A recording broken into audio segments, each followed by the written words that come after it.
Hello, everyone. This is Nora Armani, founding artistic director of the Socially Relevant Film Festival, New York. And this is our final Meet the Filmmakers chat today of this festival edition. It is our 8th annual edition, and it's very difficult for me to imagine, to understand, to accept, to capture how we could make it so far. It has been quite a bumpy ride at the beginning, especially. The first year was not very easy, as anybody can imagine. And then, of course, once you get it together one time, things start happening, people start approaching you, great filmmakers come your way, and it becomes a pure pleasure to bring you these wonderful films that talk about social issues, that deal with social problems from a position of not necessarily offering solutions, because who can profess to have the solutions to everything, but at least with a little bit of hope, with a flame that can guide our way and give us hope that maybe there is a future without some of these problems. So I want to make a couple of announcements before I open the floor and introduce our panelist and moderator. I mean our moderator and our filmmakers. Today is, we have one last happy hour left, and I invite the filmmakers who might be listening in to join us. It is for the filmmakers, but for the audience, there is a big, nice, huge surprise tomorrow. We have at 5:30 p.m. EDT, Eastern Daylight Savings Time, New York time, our closing awards ceremony. And everybody is invited. It's an open webinar. Anybody can join, meet the filmmakers, hear about these wonderful films, and see who are the award winners this year. In order to join, you go to our website, which I will show you in a second. Here, I will get it rolling, the ratedsrfilms.org website, and you go to schedule, click on the link that says closing ceremony with a Z. The reason it's written with a Z, it's because it's happening on Zoom. And we are the Zoom generation now. Everything is on Zoom. So, celebration. So there we go. And without further ado, I am going to open the floor and invite everybody in.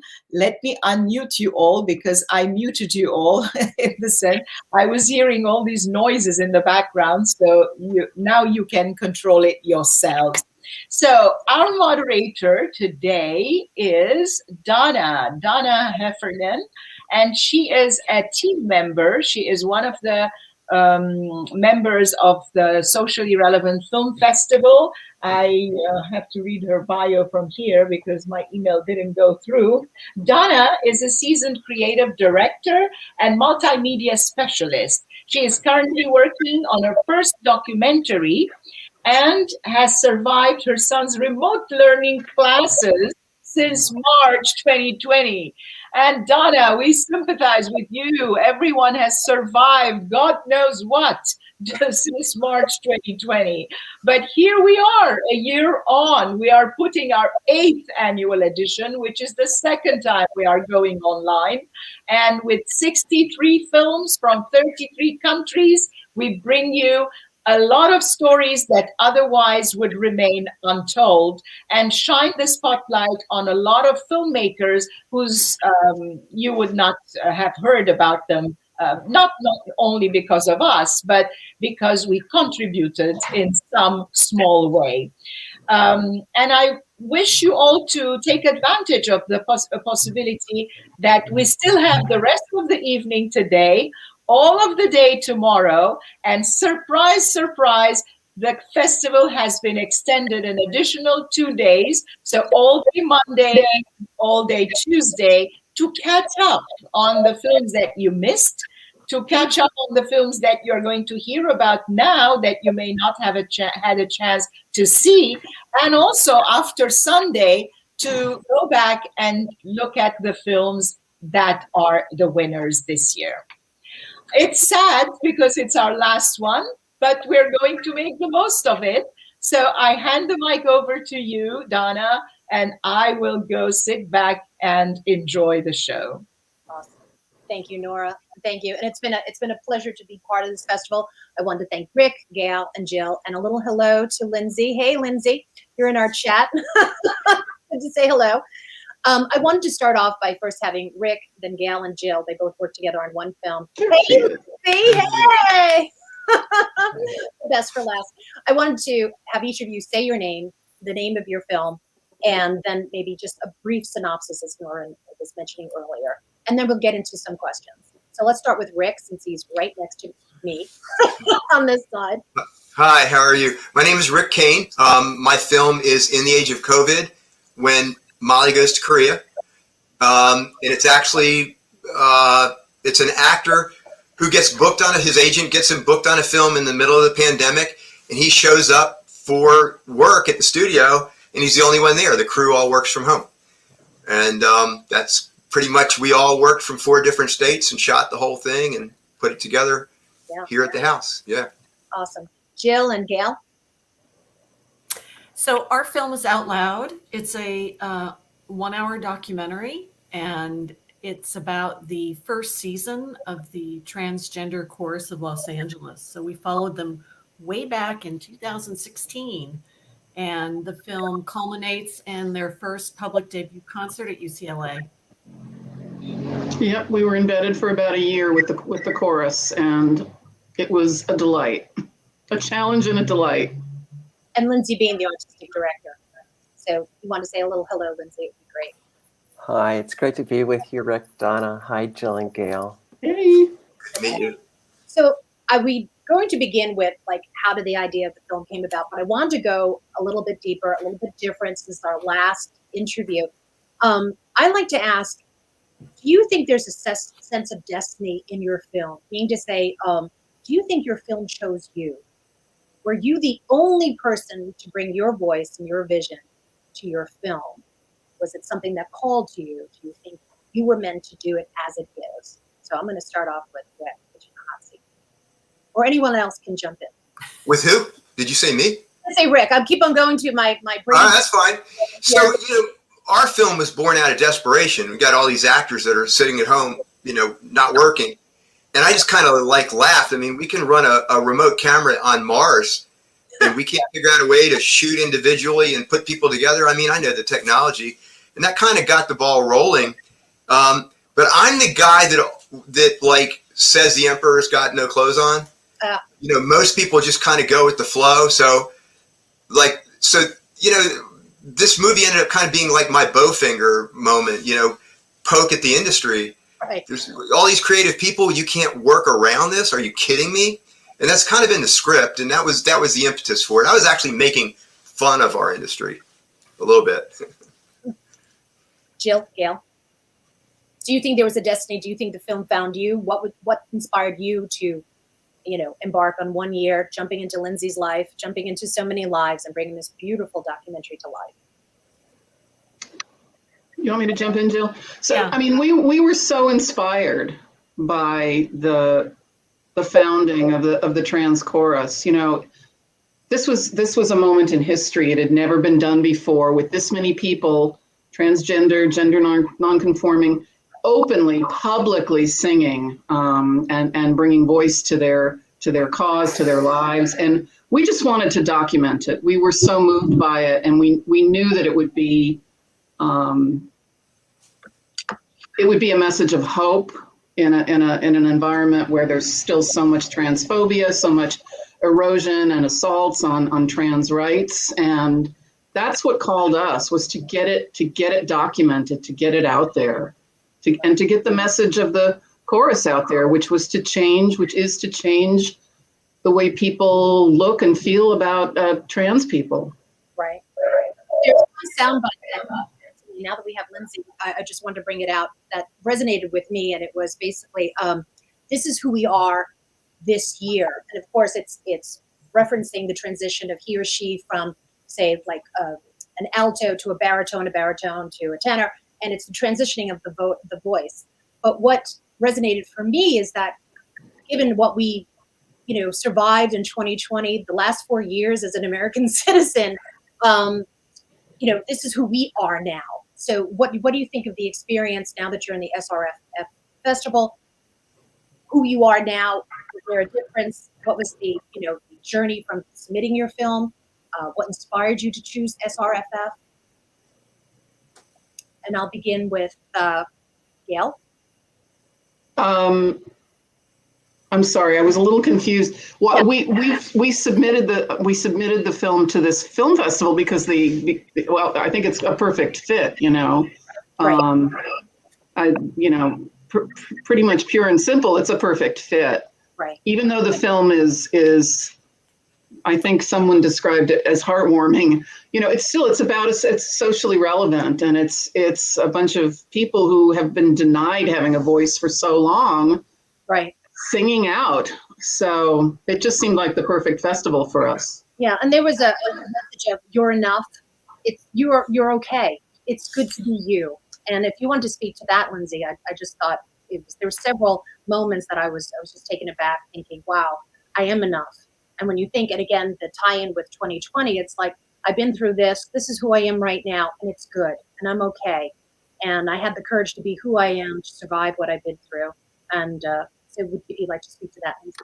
Sure. Let me jump back to the last question, which was, were Jill and Gail the right team to capture what we were doing at that time?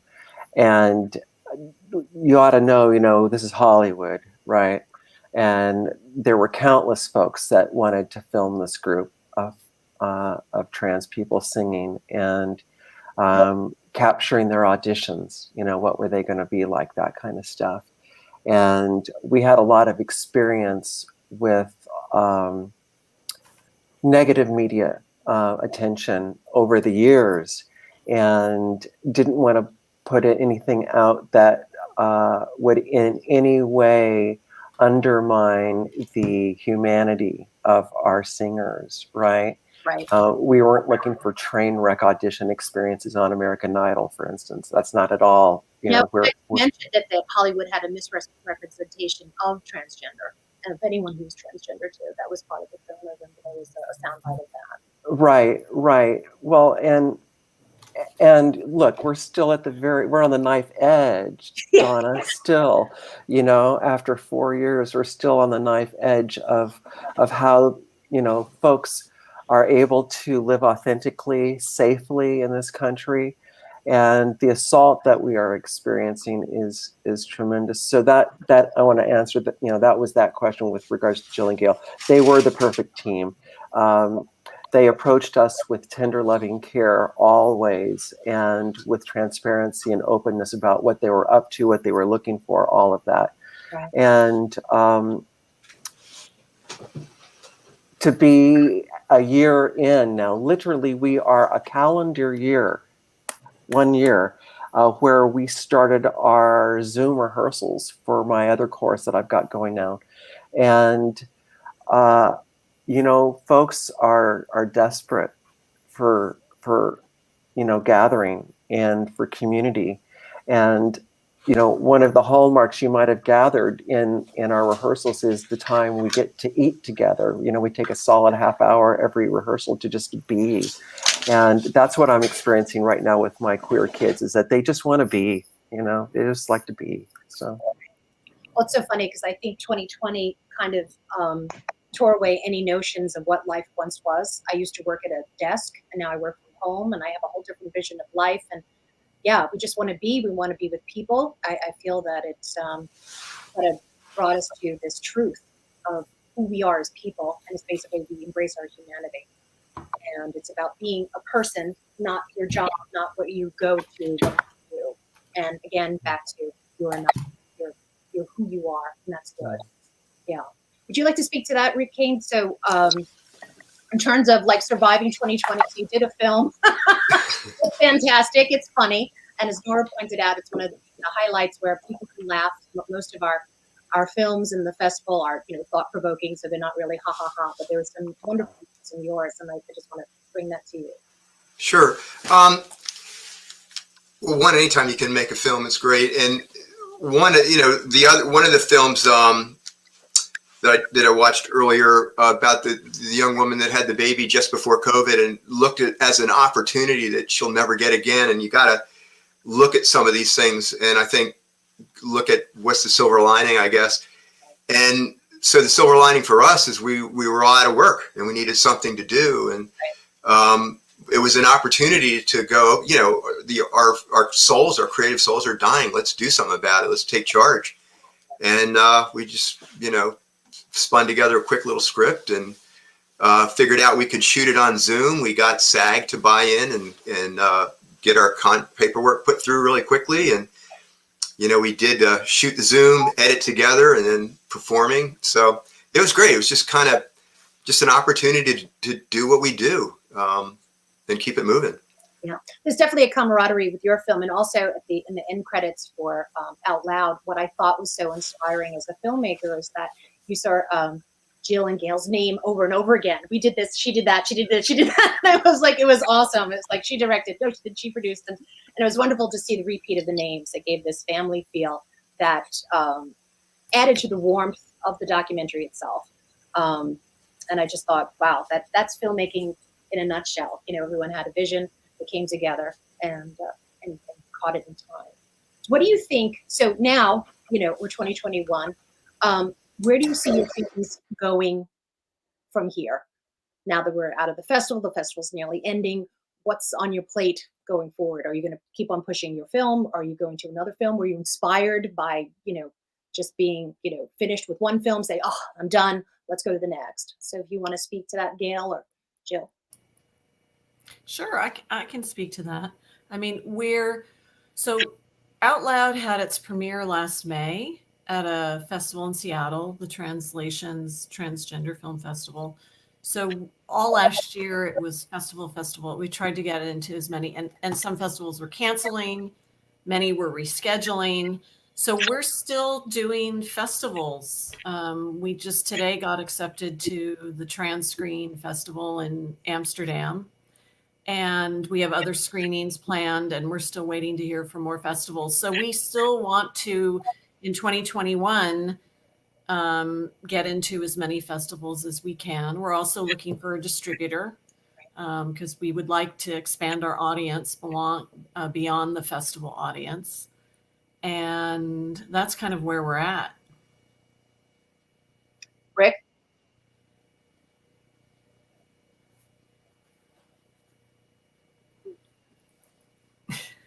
I don't know. Originally we made our film. We said, let's just make it for us and we'll throw it out there. Right. And because it's really industry centric, and then people in our families watched it and said it's really funny. So we pulled it back and said, hey, let's try some festivals. And the key about being a filmmaker is finding your audience. And I have to say that the Socially Relevant Film Festival has that built in. Right. And that was, I read the description of the festival and what you were looking for. I was like, yeah, that's our audience. Right. So I felt like it kind of kismet there. Yeah. And I thought it was amazing that we're still online and we're in a world where we sit in front of Netflix and our televisions waiting for the next great film. And here we go. We're online and we can stream nonstop and keep watching some great material. Lindsey? Right. So tomorrow, y'all, 2:00 Pacific time, 5:00 Eastern time, my San Diego Queer Youth Chorus is doing a virtual live screen of their music from over the winter. And so you're asking about, how do we pivot? Right. And what we did with our chorus this year is we focused on writing original songs, writing original spoken word, and then producing it individually and then putting it together again using a Zoom kind of format for the group stuff. Awesome. Group shots, but then flying in all of the solos. So that'll be tomorrow and it'll be live on YouTube. So check out San Diego Queer Youth Chorus. That gives you an idea of what's possible right now. Right. Unfortunately, choral groups, just like this group, we can't speak together at the same time and be heard. Right. And so until we get that technology worked out, the latency, and the fibers, all of that, we can't communally engage, but we can at least socially engage. So Absolutely. And see each other. Yeah. You can put it in the comments. You can share it with our audience. That would be great. Oh, sure. Thanks. That'd be really appreciated. Yeah. That's amazing. Just to keep the creative flow juices going, and from after a year where you felt like you weren't going to see the light of day, you're looking for toilet paper and here you are being creative. Yeah. So, so you talked about the film festivals, Jill and Gail. Do you have another project? I mean, what was the process? I mean, so you met Lindsey, you knew you wanted to capture this moment. Can you speak more to the process, what happened, and what you plan to do with your next project? So you're in the film festivals now. Oh, okay. So you want to, I'm sorry. You asked about. Yeah. So you have our process for Out Loud. You want to know about our process for Out Loud? And how it would be different for your next project, given. Oh, well, it was interesting. You mentioned earlier the kind of, in the credits, you saw Gail and Jill repeated over and over and over. So we pretty much did everything on this film, between the sound, the camera, the editing.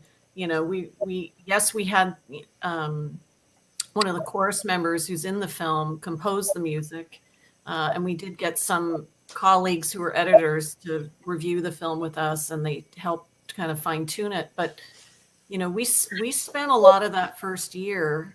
We shot maybe 200 hours. It was a lot of footage. And, Gail has an Avid, you can kind of see it in the background there over her shoulder. She did a lot of the cutting right there in her house, so her home office. So that it was very much I call it the Gail and Jill production. In the past, our previous projects were for, networks. This was our first independent project. All of our other projects had been work for hires for PBS and things like that. So, we would hire more people. So this became, this was a local story that we decided to kind of cover on our own. And, I think in retrospect, would we do that again with the next subject? I don't know. I mean, it was tough. It was the shooting of it and the cutting of it. It was a lot. I know it was a lot on Gail to keep cutting and cutting and cutting those 200 hours and trimming that down. And we had to stop and start, the project over the years. So that's hard. Moving forward, certainly, I know we kind of know, hey, we could do this again if we had to, but would we choose to? It was hard with the fundraising and a lot of that was tough. So, but on the other hand, but on the other hand, you with this kind of a project subject matter, we had to go in, meet people, gain their trust.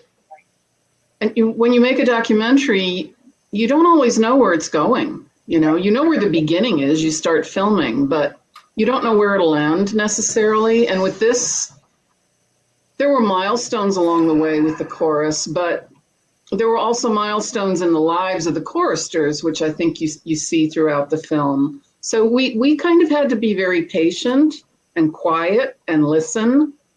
And I think this film had to be made this way. Another film, perhaps not, but this one had to be done this way. And Rick, What's that? Would you ever go through this process again? Would you ever do exactly what you did with this film for your next? Potentially, but I'll tell you right now, I'm in the process of editing my first documentary, a feature and I tell you, watching your cuts and your edits, I think was marvelous in Out Loud. It was very inspiring because I'm struggling. I didn't know what I was getting into, and I probably have well over 200 hours of footage. And it's going to be another one for Socially Relevant Film Festival because it's about the police memorial in Washington, D.C., 30,000 officers that are names on the wall and how they financed that through this amazing Unity tour on bicycles, 300 miles over 4 days. Hats off to you guys because it's a beautiful documentary, and I fully understand having to get that trust and being inside to get it shot. It's a tough job, and I really admire you guys. Yeah, no, Really well done. thanks. And no, it takes time to get in, to gain trust and to grasp what's going on. Yeah. You know, Can I say one thing? One of my things that really struck me was seeing Rex's dream of singing on stage like that, and doing a solo and having such a beautiful voice and being so confident after his interview where he talked about giving up his dream and changing it. That was so poignant. It was just amazing. Oh, thank you. Thank you. Thank you. And that was one of those moments where we didn't know, when we started filming, we didn't know exactly, when we started filming the rehearsals. So then Rex told us about their surgery. So we filmed that and pieces of that. And we didn't know who, and then all of a sudden their solo auditions, we didn't know there'd be this kind of cool book ending with Rex singing in the concert when we started filming, 6 months prior. So that was a wonderful surprise. Very well done. Perfect. Yeah. Oh, thank you. And that Rex could only sing because now he was his true self. I think that was just, Yeah. It wasn't stage fright. It was the fact that he was not himself. And then that was such a real moment. Those were all such real moments that just like, you can't fake that. That was real. And that was just amazing. Yeah. Well, y'all, it hasn't gone away. That experience for our community still is very much the reality. And especially since January the 20th, we are experiencing an incredible assault. I believe there's 125 bills right now in state houses across America that are anti-trans or trans youth related. And, I'm old, I'm 65, and I had to wait 5.5 decades before I was able to transition. I am asked often, well, why did you wait so long, Lindsey? And the short answer is, I had to, right? And fortunately, time is healing a lot of those wounds, certainly for me. But what's also happening concurrently is parents are recognizing when something's going on in their children and are supporting them and are loving them unconditionally. And as a result of that, the courage it takes to live authentically in middle and high school is becoming better, as are the opportunities to sing in groups like, the Trans Chorus of LA. And that's, really where we're at in the music education sector right now, is how do we integrate, public choral spaces so that they're safe for everyone, right?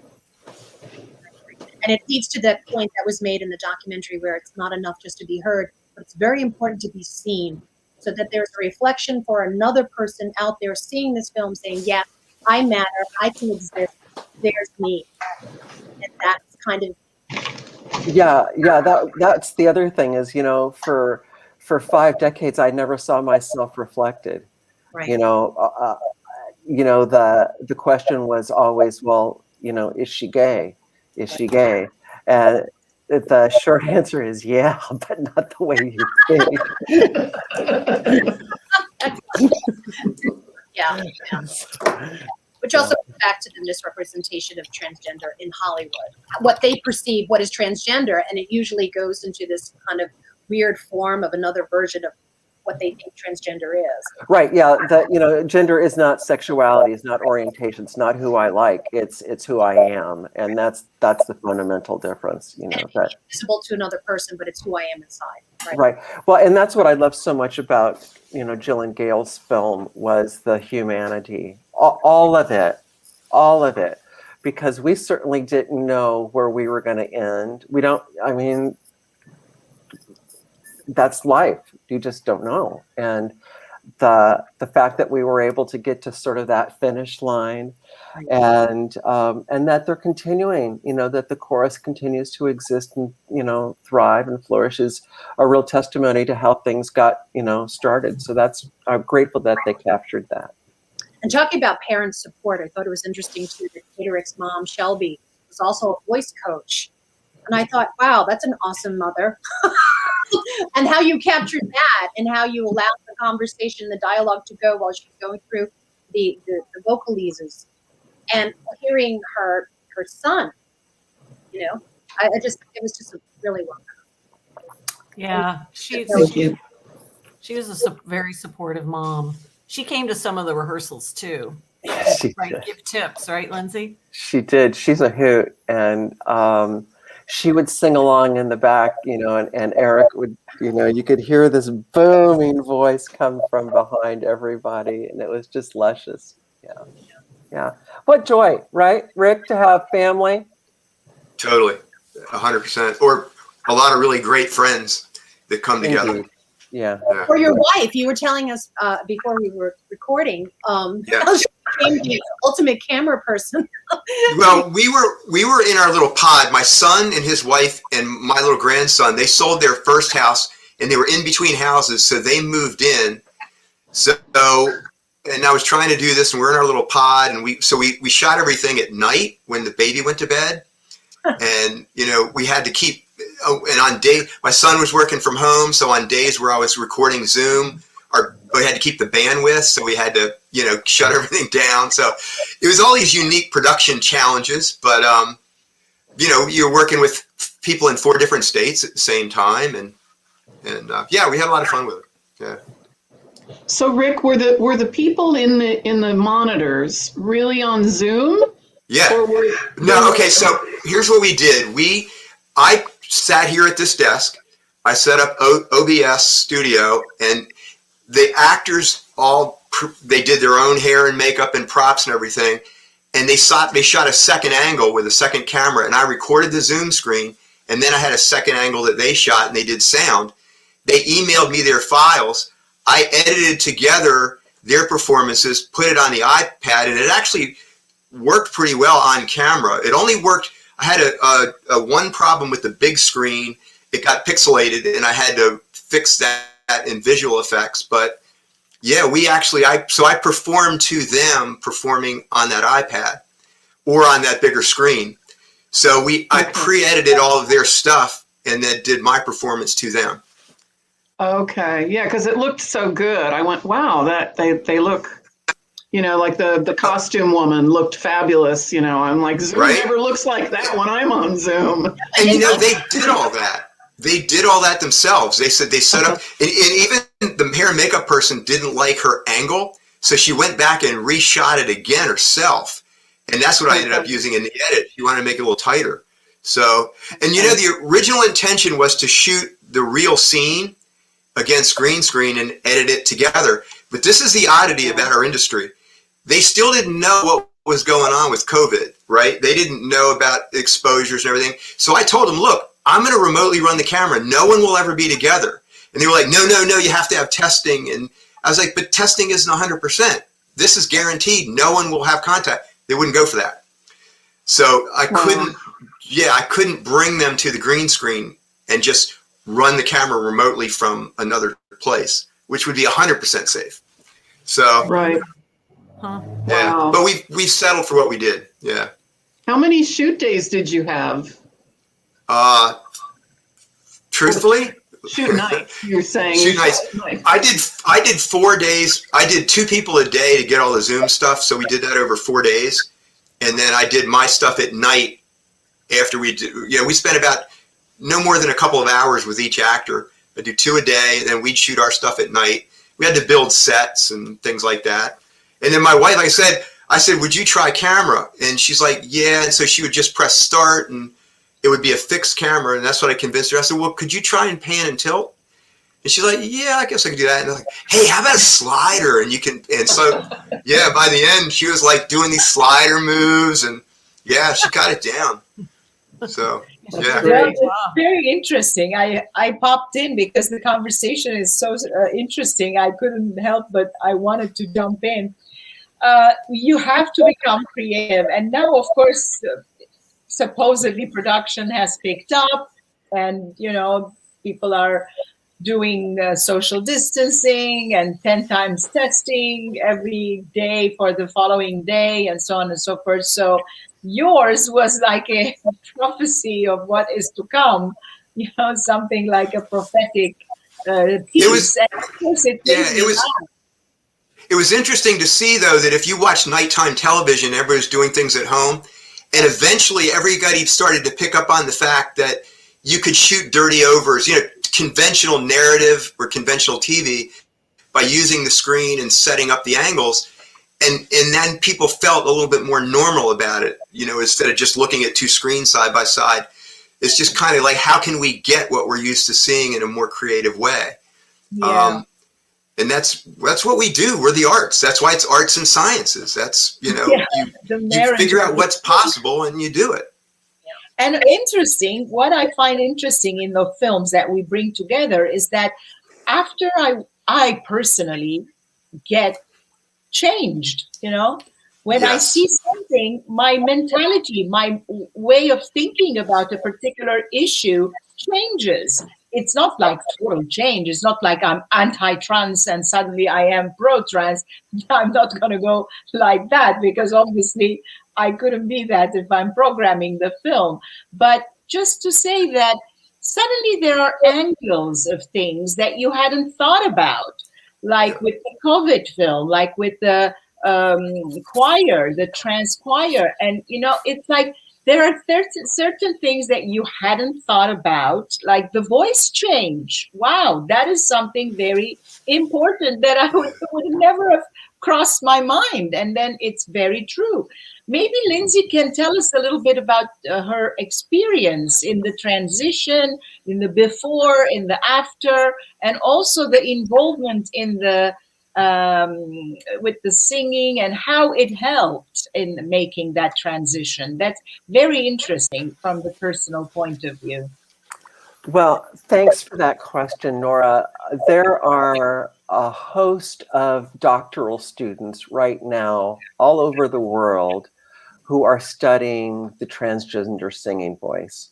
And the principal chemical that has any effect on all of us that affects the vocal cords is called testosterone, okay? And once testosterone hits a vocal cord, it affects it both lengthening it and thickening it, all right? For those folks who were born assigned male at birth, and I went through that male puberty from 12 to 14, my voice dropped from what would be normally perceived in the binary voice registers as a soprano or an alto, down to where I'm at now, which is a tenor.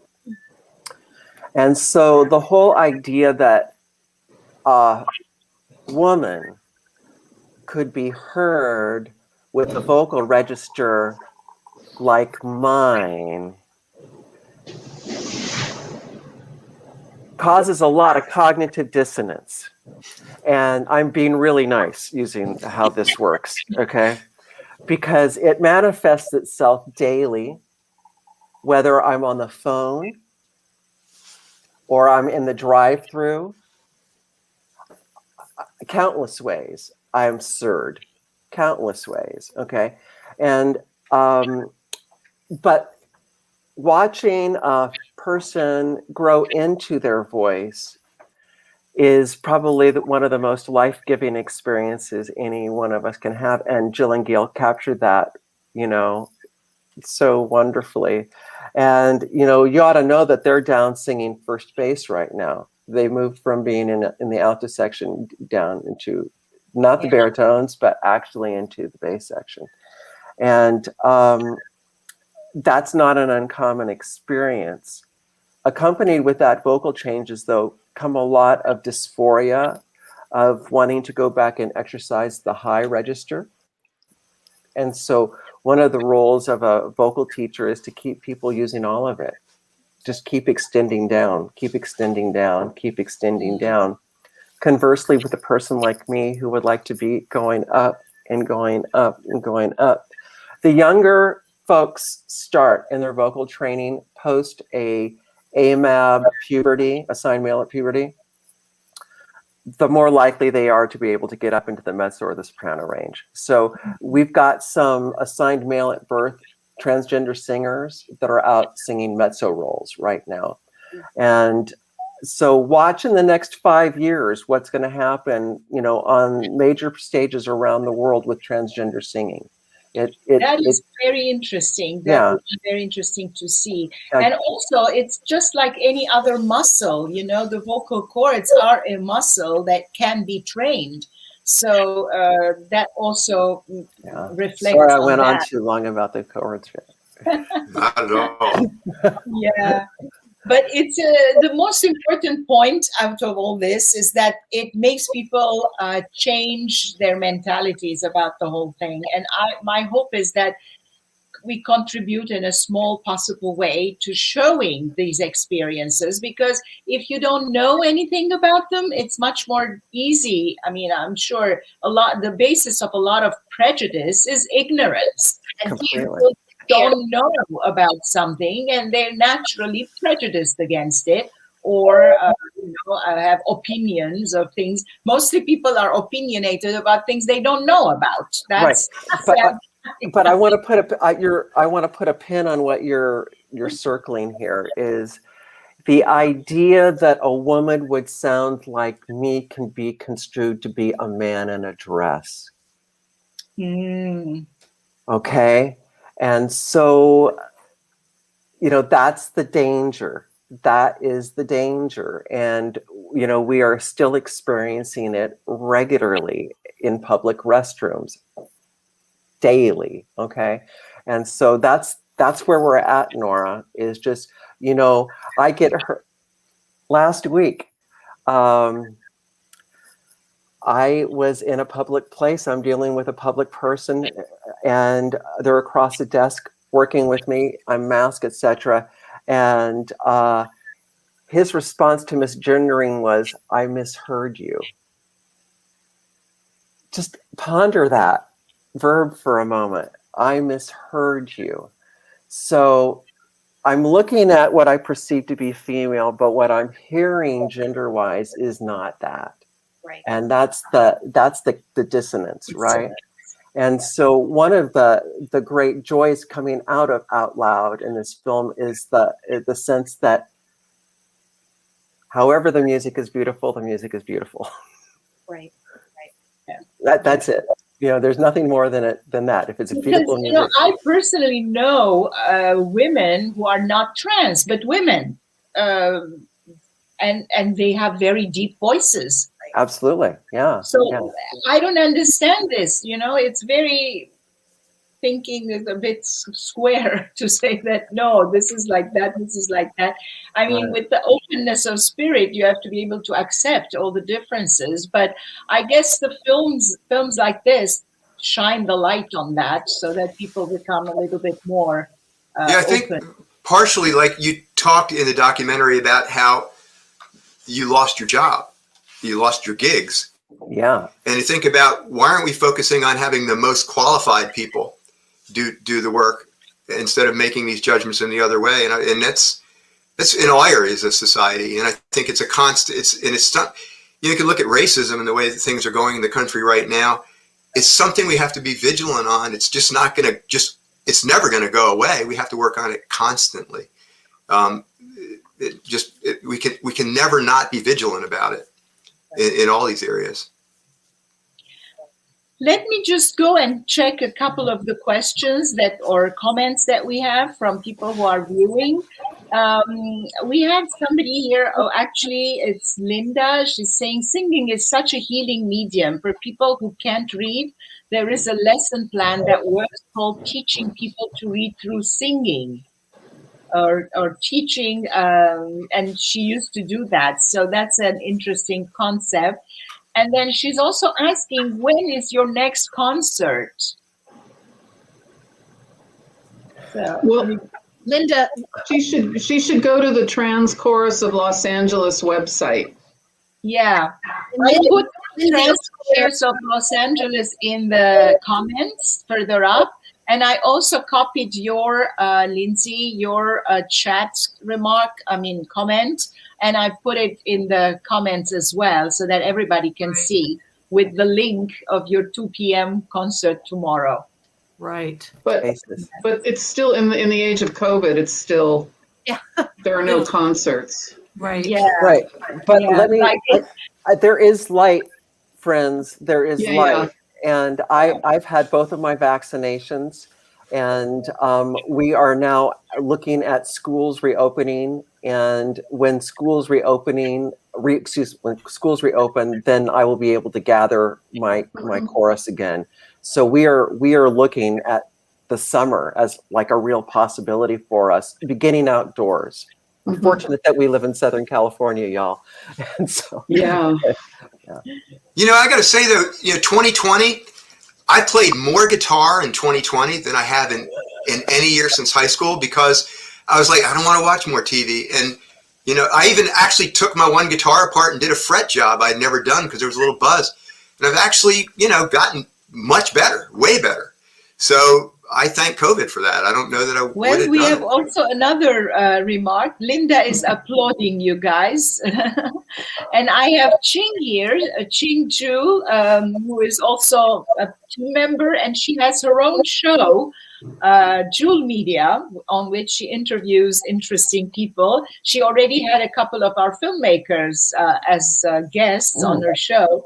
And she says, "Hi, Jill, love your film, Ching." And earlier she had asked me if it was okay for you guys to be interviewed on her show. I have no objection. I mean, who am I to decide? So I will put you in touch so you can go and talk on her show as well. Yeah, we still have time. So you guys, if you want to talk about future projects or an anecdote or whatever. And Donna, if you have more questions to ask them, please feel free. I was going to speak to Rick's point. So we bought a ukulele. So we were locked in 4 rooms and we were learning ukulele. So if that doesn't speak to resiliency in 2020, listening to play ukulele, yeah. But it's tired of. I mean, I know a lot of people who use this downtime. Whoops. The COVID period to launch new projects and do new things. And personally, in my case, when in March our festival was canceled, I said, okay, fine, this is maybe God sent, who knows? I'm going to concentrate on my master's degree, which is what I was doing at the time. And thankfully, I was able to dedicate the time and graduated in May. I would have graduated anyway, but with the difference that I would have just passed. Instead, I passed the high pass, because I had the time to actually study. Then time went by and we started looking around and seeing that everybody was taking their festivals online. So a little bit of downtime, planning time. In June, we migrated the entire program online, minus 2 films who said they didn't have the online license, so they couldn't show it. But everybody else was very happy to do the online version of the festival. Had no idea how to go about it. So we were sending people the link with the password each time they bought a ticket. And it was, oh my God, such a headache. Where's my link? Where's my password? And so on. Finally, that passed. And then in July, I directed the play on Zoom, which, as I was telling you earlier, became the film I, Migrant Woman. In August, we felt, oh, wait a minute, everybody's talking about Black Lives Matter. And here we go. We have been showing all these wonderful films touching upon Black lives for the past 7 years in our festivals. Why don't we do a retrospective? So we organized a weekend in August and we did SR for Black Lives. And so that was another one. And then I said at the end of August, which is my birthday, so I figured I have to stop because I'm going nonstop. Because in March, when we closed, I was doing a play. I'm an actress to start with. So the play was running and it was canceled. The last few performances were canceled. The festival was canceled, and so on and so forth. And I felt, okay, now is the time for me to cancel myself and just rest a bit and relax. So there we go. And now with this newfound medium with being online, we can very easily shine the focus or put the focus on various different issues. Every few months, come back, do a retrospective or show some films over a weekend and zero in on particular topics. So all very yeah, I think it's been great for the exposure internationally and getting your stuff out there. But the one thing is, I had 2 films that we produced in 2019, and we campaigned them in the festivals in 2020. And of course, every festival we got into went virtual, and we're really missing that contact with the audience, and feeling and seeing their reaction. It's like shooting basketballs in the dark. Maybe they're going in, the form is good, who knows? So it was it's kind of a double-edged sword. I'm happy that we're doing it, but I miss the audience. Well, personally, I was hoping that this year we would do a hybrid festival. But of course, none of the cinemas were open. Now, some of them are, but with few audience members and so on. But I couldn't just do last minute. We had to plan it ahead. So we just decided to go again virtual and do it online. But the ideal solution would be a hybrid festival where we do have that personal connection. And yes, throughout the chats, everybody, whenever I asked anybody, what do you miss? Yesterday, we had the distribution panel, and I was asking the 3 panelist distributors, what is it that you missed before and what do you aspire for after? And unanimously, everybody said the festival atmosphere of really going and talking to people, being together, and also the experience of watching a movie together, and suddenly at a moment everybody gasps together, everybody laughs together. That doesn't exist when you're doing it online. And for that reason, I had organized the morning cafes, Cine Cafe. We had Monday through Friday from 10 to 10:45. We did Zoom virtual cafes where all the filmmakers could drop in and chat and get to know each other. We had a lot of people and a lot of contacts were made. And some suggested that why don't we do this on a regular basis? Of course, we can't do it daily or weekly even. So we will bring it back and do once a month the socially relevant film festival, Cine Cafe. So you're all invited. That'd be nice. Yeah, so to keep going, because we keep the atmosphere going, even though it's behind the screen, but also the contacts, the connections. So the day comes when everything is opened up, we run into each other on the street, we will know who this is. Hey, Rick, how are you doing? And so on. Gail, Jill, Lindsey, Donna, we will recognize each other because we have seen each other and we have been in touch. That's the hope. Well, and hopefully we'll keep the good parts. I guess they call it best practices. We'll keep the good parts of what we were forced to do and go, hey, that really added to the experience. And, the thought of, I never done closed captions. So your festival was the first one where I had to do that. And so I hooked up with Rev. And then I'm thinking, wow, why don't I do this film and put it in some different languages and get it farther out there? And I'm realizing, wow, why wouldn't we go ahead and go like hybrid, where there's a theater in another country that people go to and your captions are in their language and it's your festival, but they're seeing it live. But I feel like there's so many possibilities that we're seeing because we were forced to do this. Yeah. And also part of it, I also believe, and I know part of it was in my filmmaking and the idea of the industry, we have to think about economic soft landings for people when they get afraid it's going to affect their job. And I start to look at what we did, and the makeup artist is doing it from home. And you start to think about it, well, in my film, they also have to do all the wigs and they have to do the foreground elements, so instead of doing one person's hair there, so instead of being less work, you got to look to see, well, where's the more work so you're not affecting somebody's income. And I think that's a big part of fear, is people go, how's it going to affect me? And how's it going to affect my job? And I think that's in every industry, but I know very much so in our industry, in the filmmaking industry. Mm-hmm. Well, this is what we have right now. So we're doing the most of what we have. Yeah. Well, we are nearing, it's 5 minutes still, but since we have less filmmakers, it's fine because, we have already covered most topics, unless everybody, you want to say something before we wrap up, or Donna, you have wrapping comments or something that you want to say before we go off the air.